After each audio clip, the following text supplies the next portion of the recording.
दोस्तों नमस्कार। नवीन समाचार पर हम अक्सर आपके सामने राजनीतिक चर्चाएं लेकर के आते रहते हैं और समसामयिक मुद्दों पर भी। आज हम एक और राजनीतिक चर्चा लेकर के आपके सामने हैं। ये मामला है हल्द्वानी में जो भारतीय जनता पार्टी ने महापौर मेयर का टिकट जो है वो गजराज बिष्ट को दे दिया। इसको लेकर के काफ़ी ज़्यादा पूरे प्रदेश में चर्चा है। इसी चर्चा को हम आगे बढ़ा रहे हैं, क्योंकि इसलिए आगे बढ़ा रहे हैं कि हम पहले भी इस पर एक वीडियो जो है वो ला चुके हैं। उस वीडियो को काफ़ी पसंद भी किया गया और उसके बाद कुछ नए फैक्ट्स हमने उसमें वादा भी किया था आपसे, और उसमें ये भी बताया था कि हम ये जो वीडियो लाए हैं वो जल्दबाजी में वीडियो लाए हैं। तो उसके बाद कुछ नए फैक्ट्स आएंगे तो हम आपको ज़रूर उसमें बताएंगे। तो वही उसी जिम्मेदारी को मानते हुए हम इसको एक नया वीडियो इसमें लेकर के आए हैं। आपसे बस केवल इतना अनुरोध है कि इस पूरे वीडियो को आखिर तक देखें और उसके बाद अपना आत्म विश्लेषण करें कि जो हम बात कह रहे हैं वो उसमें कितना दम है। और हम इस वीडियो को लाने का एक कारण ये भी है कि हम प्रदेश की राजनीति को भी समझें कि प्रदेश की राजनीति को कौन लोग चला रहे हैं, कैसे चला रहे हैं और किस तरह से कौन यहाँ पर प्रभावी है, कौन नहीं है। तो इसलिए तो गजराज बिष्ट जी के बारे में इस पूरी परिदृश्य में कैसे आए, ये तब आए जब हल्द्वानी के लिए जो अनंतिम आरक्षण की सूची जारी हुई थी उसमें हल्द्वानी को ओबीसी कर दिया गया। ये पहली बार हुआ हल्द्वानी में। हमेशा से जनरल यानी अनारक्षित रही, सामान्य वर्ग के लिए रही, लेकिन अचानक ओबीसी होने से एक अलग तरह की चीज़ें हो गई कि यह कैसे हो गया। उल्लेखनीय है कि ये मामला जो है ना ओबीसी का, ये उत्तराखंड में हमेशा से बड़ा उद्वेलित करने वाला विषय है। आपको अगर हम पूर्व में थोड़ा सा इसको लेके जाएं तो जो लोग हमारी उम्र के हैं वो जानते हैं और जो शायद नई उम्र के हैं उनको इतना पता नहीं है। जो वास्तव में उत्तराखंड राज्य का आंदोलन हुआ था वो उसका मूल कारण राज्य की मांग से अधिक ओबीसी आरक्षण का विरोध था। उस समय क्या हुआ था कि उत्तराखंड में ओबीसी को 27% आरक्षण उत्तर प्रदेश में दे दिया गया था और उत्तराखंड में हमारे यहाँ ओबीसी के लिए 27% आरक्षण के लिए जितनी जनसंख्या या जो जनसंख्या होनी चाहिए उस तरह का नहीं था। तो उसके कारण से क्या हुआ कि उत्तर प्रदेश के ओबीसी समुदाय से आने वाले लोग, तत्कालीन मुलायम सिंह सरकार थी, समाजवादी पार्टी से जुड़े हुए लोग थे, कहने की आवश्यकता नहीं कौन किस जाति के लोग ज़्यादा थे। तो वो लोग जो थे वो उत्तराखंड में के क्षेत्रों में भी खासकर शिक्षक और पुलिस में यानी शिक्षा विभाग में और पुलिस विभाग में वो लोग बहुत काबिज हो गए और उनकी और उत्तराखंड की जो थी जिस तरह की सामाजिक वर्जनाएं मान्यताएं होती हैं, उनका अपना जिस तरह से वो लोग बात व्यवहार होती है वो यहाँ के लोगों से मिल नहीं पाती। तो कई तरह की समस्याएं, अब सब कुछ खुल के कहना जो लोग भुक्तभोगी हैं उस समय के वो सब जानते हैं, उसको अभी हमारा वो विषय नहीं है। तो कहने का मतलब केवल सिर्फ इतना है कि ओबीसी उत्तराखंड में कम होने की वजह से पूरा राज्य आंदोलन इसी कारण से खड़ा हुआ था। हम केवल इतना इस वीडियो में कहना चाहते हैं। तो अब जब इस बार जब उच्च न्यायालय और माननीय सर्वोच्च न्यायालय के निर्देशों पर जब उत्तराखंड में भी ओबीसी आरक्षण लागू हुआ और उसके आधार पर ही यहाँ निकाय चुनाव पहली बार हो रहे हैं, तो एक तरह से ओबीसी आरक्षण पूरे प्रदेश में नए स्तर से हुआ। तो वो अचानक एक बड़ी, जो हल्द्वानी को हम उत्तराखंड की आर्थिक राजधानी भी कहते हैं, तो वहाँ वाली सीट पर अगर ओबीसी आरक्षण हुआ तो उद्वेलित होना बनता था। लेकिन इसके पीछे जो कारण बताए गए, उस समय जो चर्चाएं आई, अचानक से एक कैरेक्टर जो है वो राजनीतिक कैरेक्टर वो उभर करके आया भारतीय जनता पार्टी की ओर। वो था नवीन वर्मा। नवीन वर्मा को हम जानते हैं, वो एक कांग्रेस पृष्ठभूमि के नेता हैं और साथ में उनका कांग्रेस से भी बड़ा जो वो जाने जाते हैं, वो व्यवसायी नेता के रूप में, व्यापारी नेता के रूप में जाने जाते हैं। उनका अपना राजनीतिक संगठन, उनका अपना व्यापारिक संगठन है। तो उसके माध्यम से वो अचानक से सामने आए कि वो भारतीय जनता पार्टी में शामिल हो रहे हैं।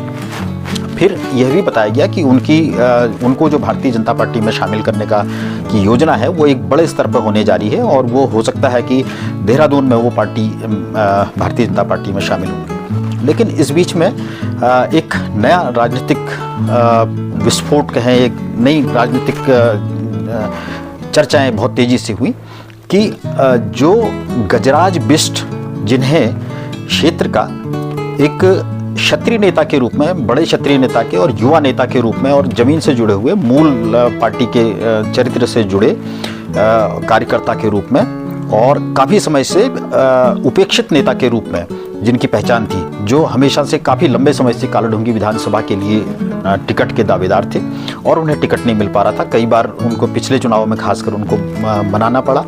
कारण ये भी था कि उनके सापेक्ष जो है वहाँ पर कालाढूंगी विधानसभा में एक स्थापित नेता भारतीय जनता पार्टी के बंशीधर भगत जी, जो पहले से कैबिनेट मंत्री भी रहे हैं, वो वहाँ पर पहले से काबिज हैं। तो उनकी जगह पे उनका टिकट काट करके गजराज बिष्ट को टिकट मिलना राजनीतिक रूप से ये संभव नहीं लगता। कोई नई चीज़ हो जाए तो वो अलग बात है, लेकिन जब तक बंशीधर भगत वहाँ पे हैं तो गजराज बिष्ट को टिकट मिलना थोड़ा कठिन होता है। तो इसलिए उनको आपस में उनको प्रतिद्वंदी भी एक दूसरे का माना जाता है। तो इन स्थितियों में अचानक से गजराज बिष्ट की क्षत्रिय नेता के रूप में छवि थी, लेकिन अचानक से ये पता चला कि गजराज बिष्ट जो हैं वो एक वास्तव में नायक जाति से आते हैं और उनकी नायक जाति जो है वो ओबीसी समुदाय में के अंतर्गत है उत्तराखंड में। तो वो अचानक से क्षत्रिय नेता से ओबीसी नेता के रूप में प्रकट हो गए। ओबीसी नेता के रूप में प्रकट होने से ये स्थितियां बन गई कि जो भाजपा का जो नेतृत्व, जो लोग नवीन वर्मा को पार्टी में ला करके सीधा सा ये संदेश था कि उनको पार्टी में लाया जा रहा है और उनको टिकट दिया जा रहा है, क्योंकि वो ओबीसी समुदाय से आते हैं, उनके बारे में तो कोई दूसरी राय थी ही नहीं।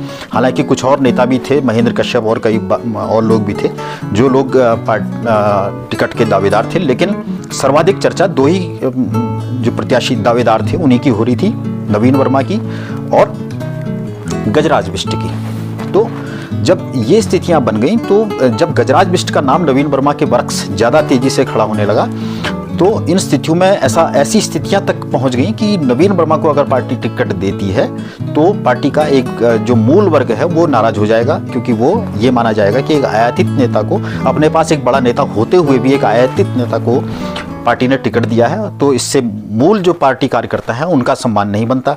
तो उनके अंदर में एक हताशा का भाव जा सकता है और ऐसी स्थितियां भी बन सकती हैं कि गजराज कोई बागी रुख अपना लें या कोई किसी तरह की और परिस्थितियां बन जाएं। तो इन स्थितियों के बीच में जब ये चीज़ें चल ही रही थी कि अचानक से अंतिम आरक्षण की सूची आ गई।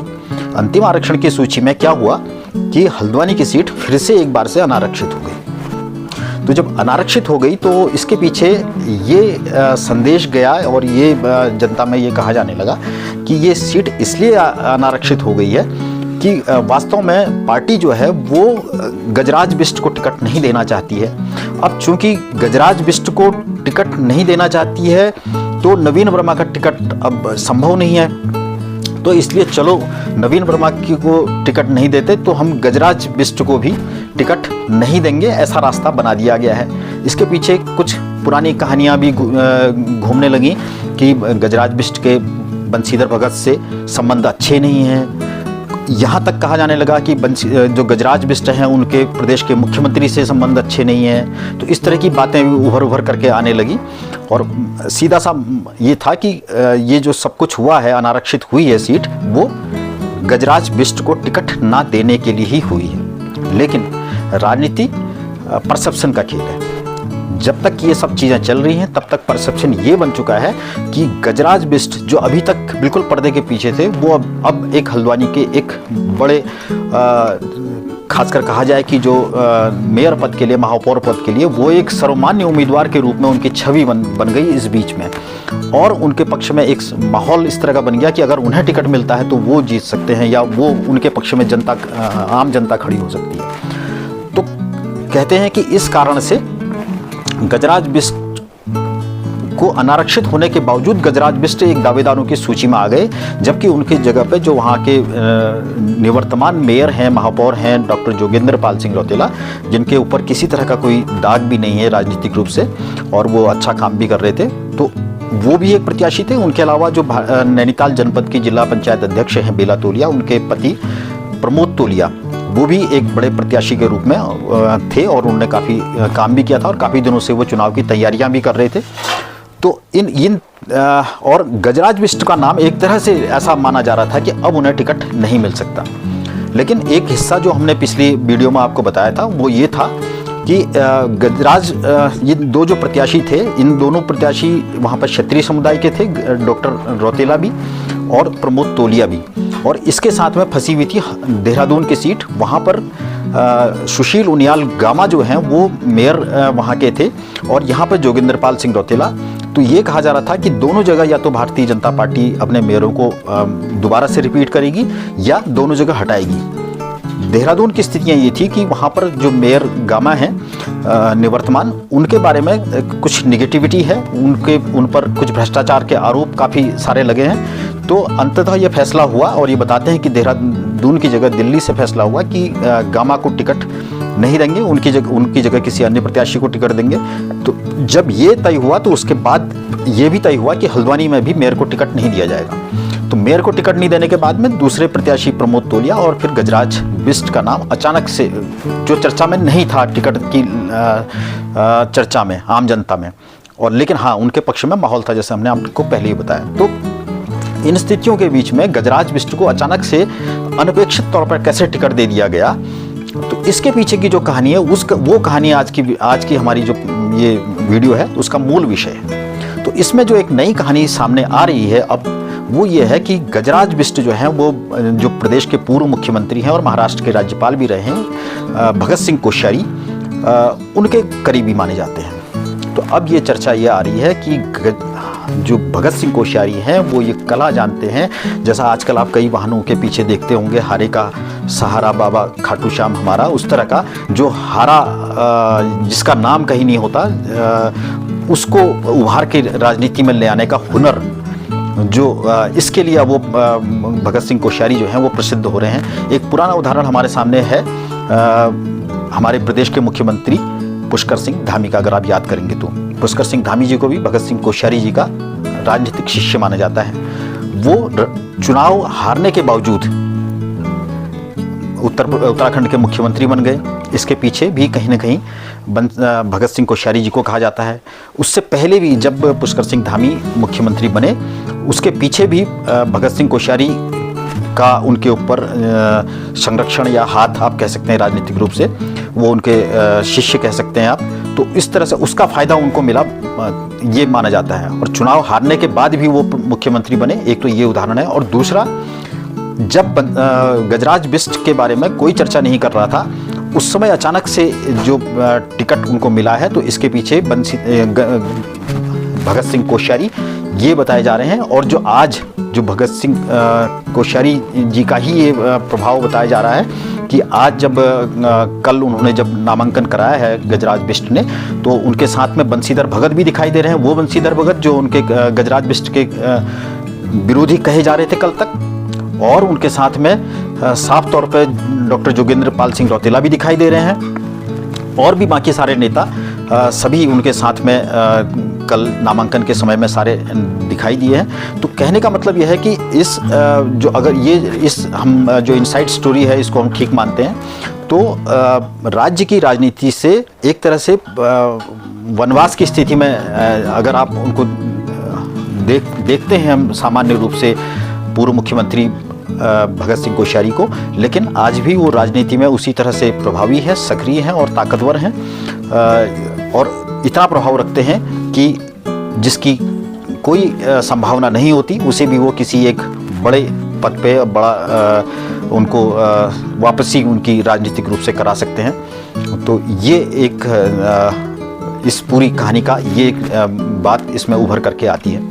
तो आपको हमारी ये प्रस्तुति जो है वीडियो अच्छी लगी है तो आप इस हमारी प्रस्तुति को लाइक कीजिए।